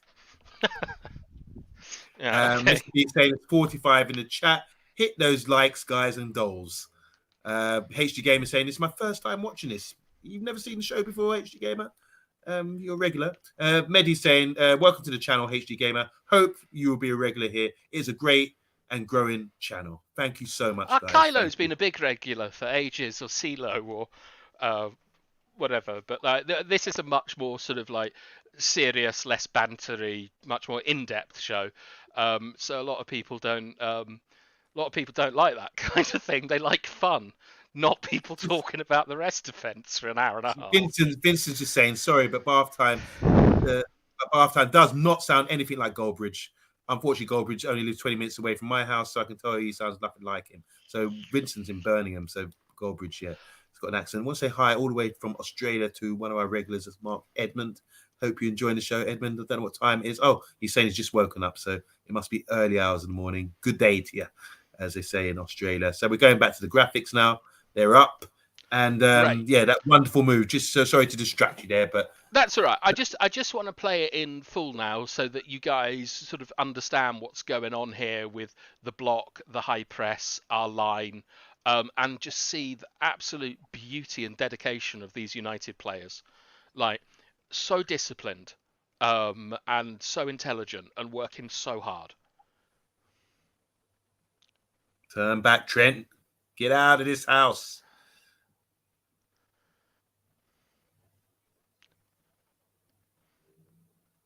There you go, Milner. Turnover. Yeah. Get out. Get out. All right, for a little bit of a treat, lads, I'm going to show you a goal now before we show our last Woohoo. clip. There's not a lot really to say about this, except that this is a product of two things. One is Liverpool errors from Van Dijk and Henderson, and we're once again in a really good block. So this is just punishing. This is just punishing mistakes. Henderson gives the ball away. Martial, a couple good touches there. Plays it into the space in behind. Rashford 1-on-1. And look, who's that? It's SHAH. It's He's SHAH. joining in. he's As another you say, Paddy and panelist. SHAH were at the game. Paddy and SHAH Yeah. from the Man United. They were both at the game yesterday. But any issue about offside there? Because you sort of don't care. Yeah. Last year they say that would have been offside, but Rashford, yeah, it's not last year, is it? Exactly. So this has come from we're kind of deep here. Oh, sorry. Right. So this is this the goal? I think this is the goal, isn't it? That is the goal. No, the goal is this one. Sorry, no, not that one. No. I think this is the clip that I want. Okay. Is this the clip that I want? We just done the goal with Rashford. This is okay. I think that this is yes. I think this is another long clip about the block, and this will be the last one that we do. I think before we do some questions. Yeah. So it's a goal kick, and you can see we've got really nice structure all over the place, and like give us some commentary on this, Omundi. Oh, sorry, I'm just going for the question.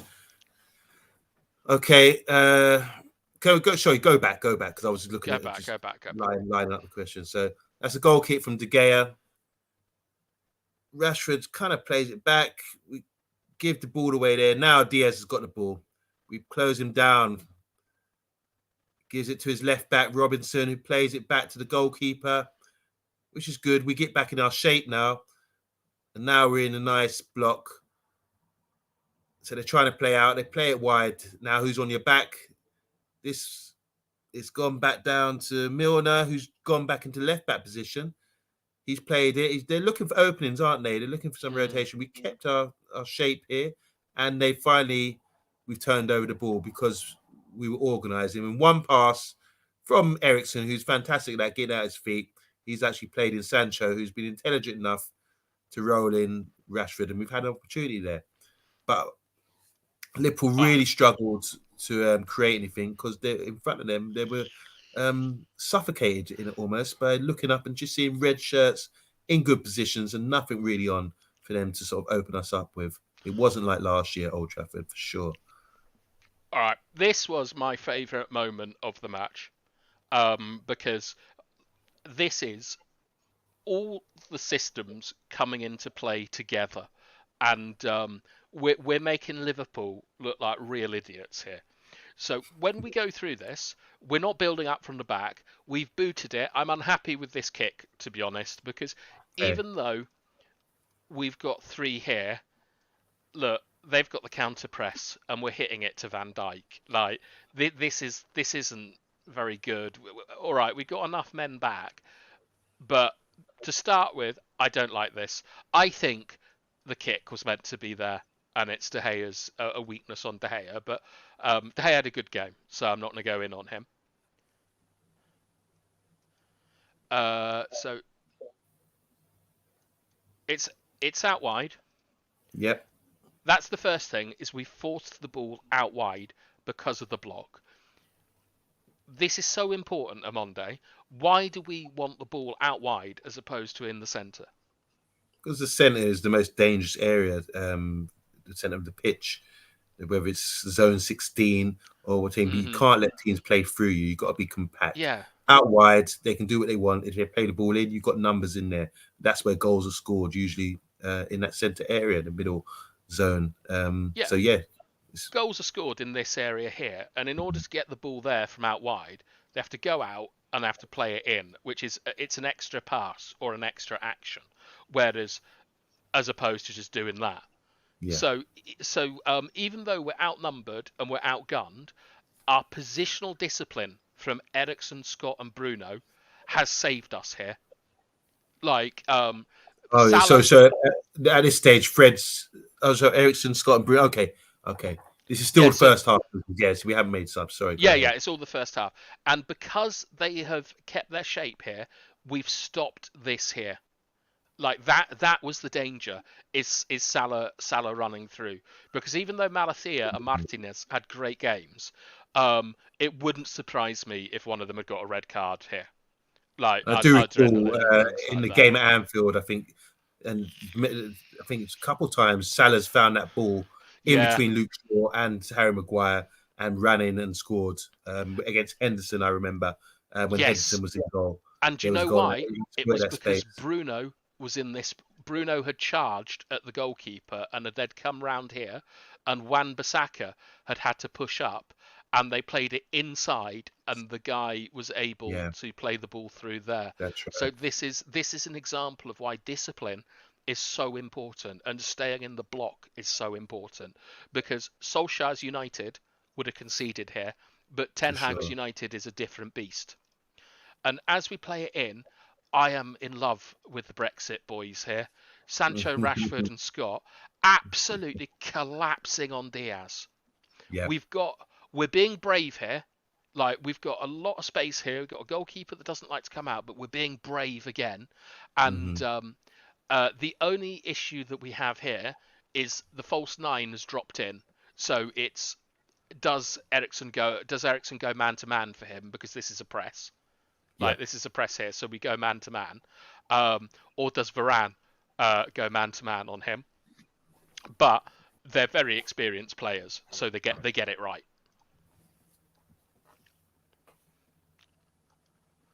And you can see that this press here from the academy boys and Sancho has forced it back Yeah. into their zone 16, which is here, where they don't like it, instead Hmm. of hitting Salah over here. This organisation is wildly sexy to me. So now, look at this. Yep. We're so compact. Perfection. We're so high. That is the distance between the lines Yeah. is almost non-existent. Beautiful. Beautiful. Trent, Trent. Okay, now there's a 2v1 developing over here, but that also means Liverpool are in a world of shit if they Yeah. lose the ball because of Alanga. And this goes back to when we talked about how the system creates chances, not the players, because Yeah. we have a rest defence here. So they're not going to be able to go central. They have to go long, and that means that our block will will shuffle across, Retreat. Yep. and we still will have this space over here to exploit. So once again, we're in a far more dangerous attacking position than Liverpool are without the Hmm. ball. That, great point. I was trying to explain this about ring generalship.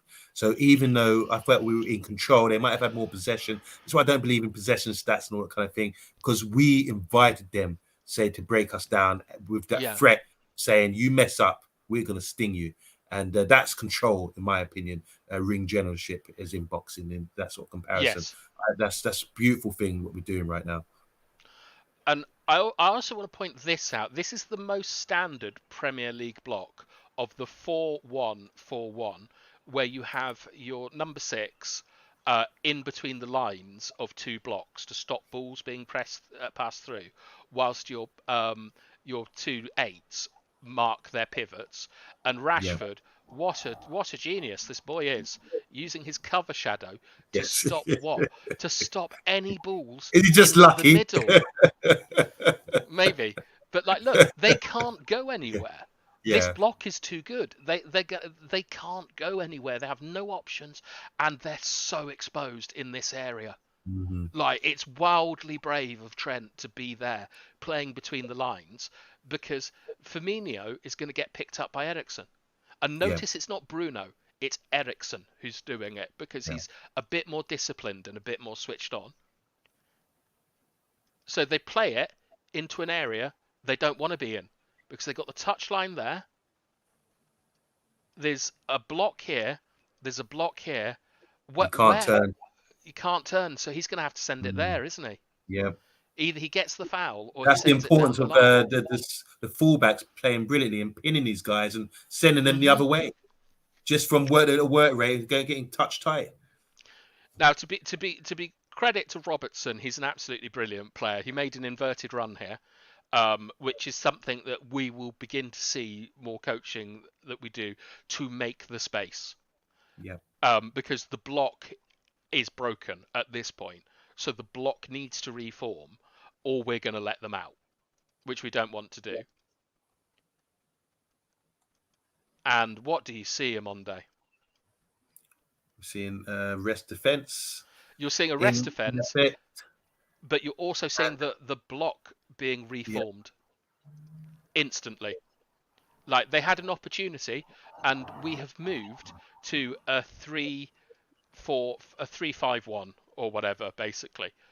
So we've shown about 4 different systems at play with us being organised and moving the ball about. Bit of pressure on the ball. You can see that this is the 4-1-4-1 block again.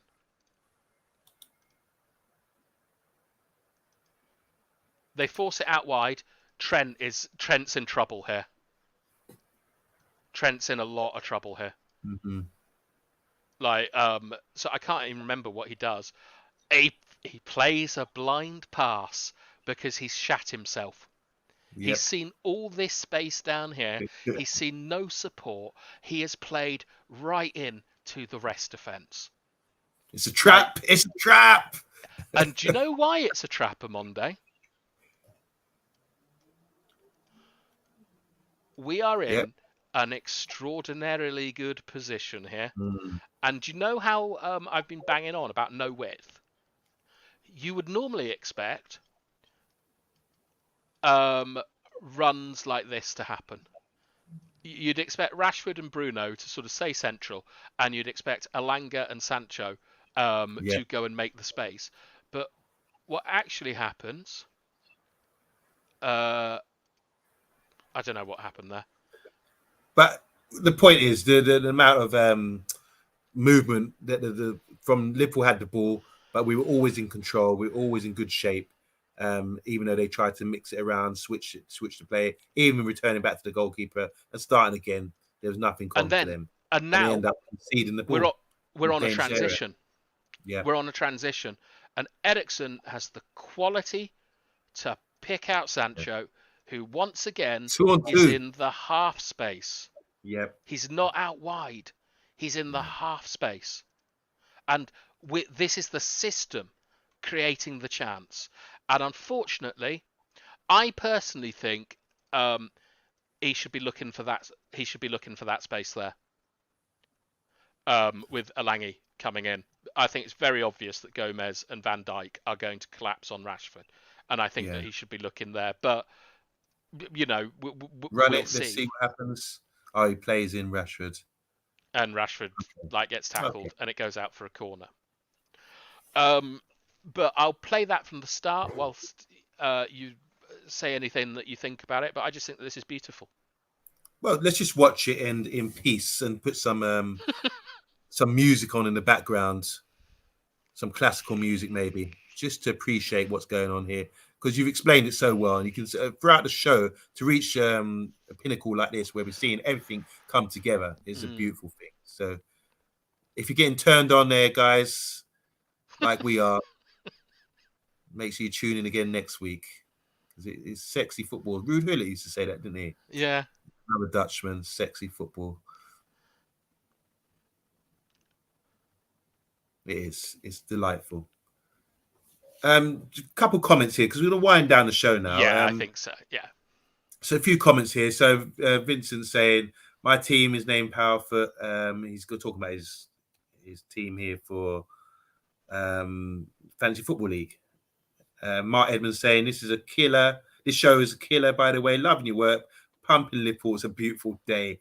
It's the start of the day in Australia.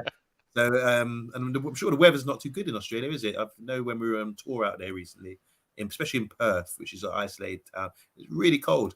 But we're enjoying some wonderful weather here. Sorry, I've skipped that. HG Gamer saying Sancho is so fast. I can remember him pressing Robinson. I don't think he's super rapid, but he's IQ, disciplined. Yeah, for sure.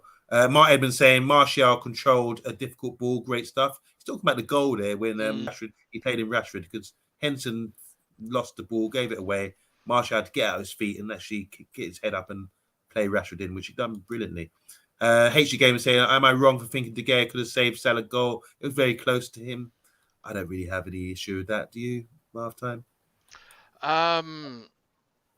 It was a header, wasn't it? To be perfectly honest, at elite level football, these kind of things happen, and I think it's more about Malacia and Varane not being perfect and Salah being a world-class player. Just funny enough, I was talking to my colleague at work, a Liverpool fan. He's a senior to me, and I respect him a lot, and we do talk properly. There's no banter or anything like that. And I was talking about Malacia, and he's, oh my god, that guy. And I said, and he said, you need to start calling him malicious from now on, not Malacia. Malicious. I like that, and it might stick.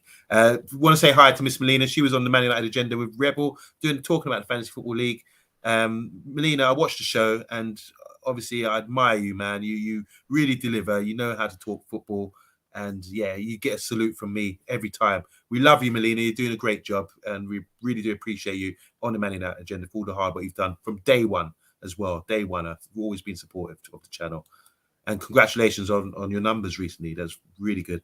HG Gamer saying, Varane went man-to-man with Diaz already. That's where he dumped. He dumped Diaz. Oh, right, okay. And a couple more here before we finish up. HG Gamer saying, my Varane comment meant he went man-to-man with Diaz. All right. JR saying 2-1 flattered Liverpool.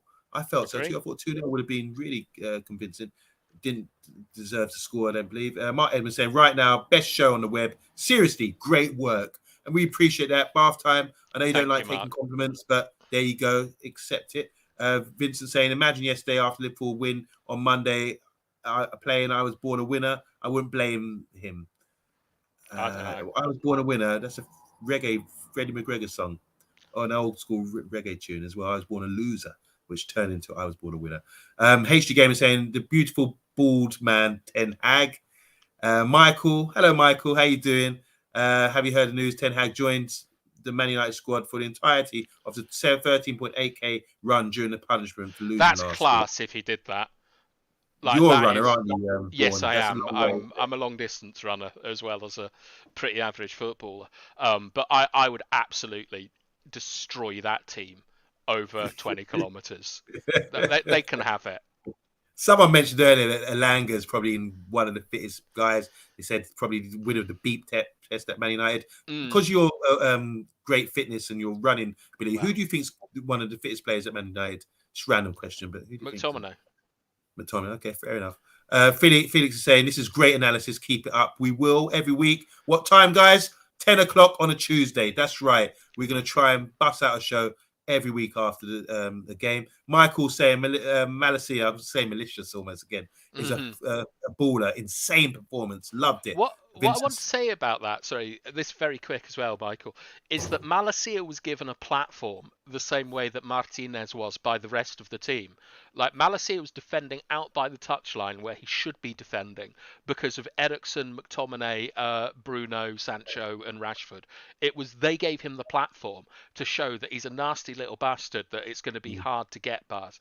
And that's why you saw such great performances from him and Lisandro Martinez, was because the rest of the team played as a team and gave them a platform. Teamwork and work rate are so important. Only one man out of 22 can use his technique at any given time on the pitch. The rest of the time is work rate. Can't argue with that. Sorry, Gavin Ward's asking, what software do you use bath time?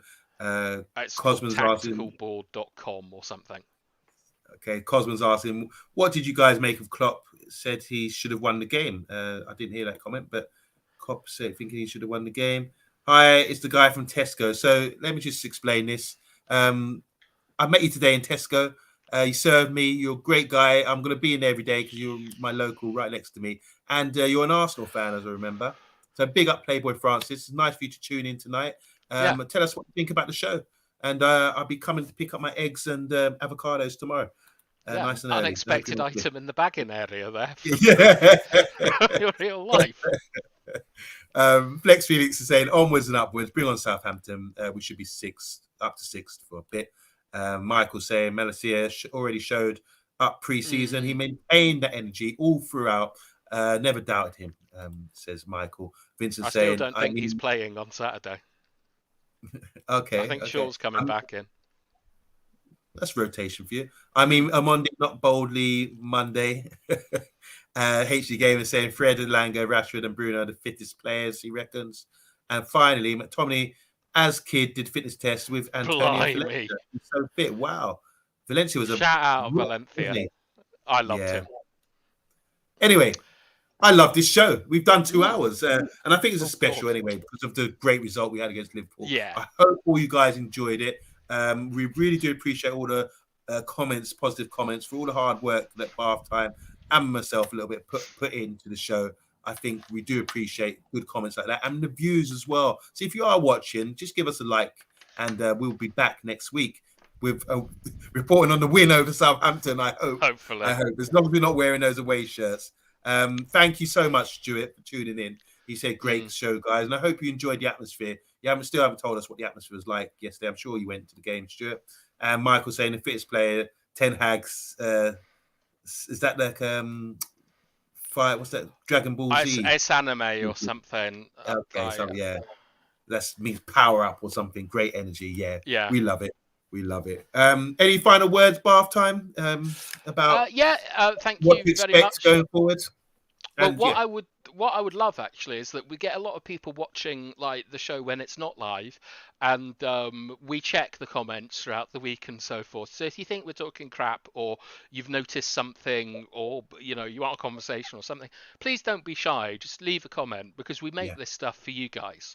Like we love doing these shows, and we're really grateful to Solo and the boys for letting us have this platform to talk about in-depth tactics for 2 hours, and I'm really pleased it's got an audience. So let us know what you think, and thank you very much for having me tonight on Monday.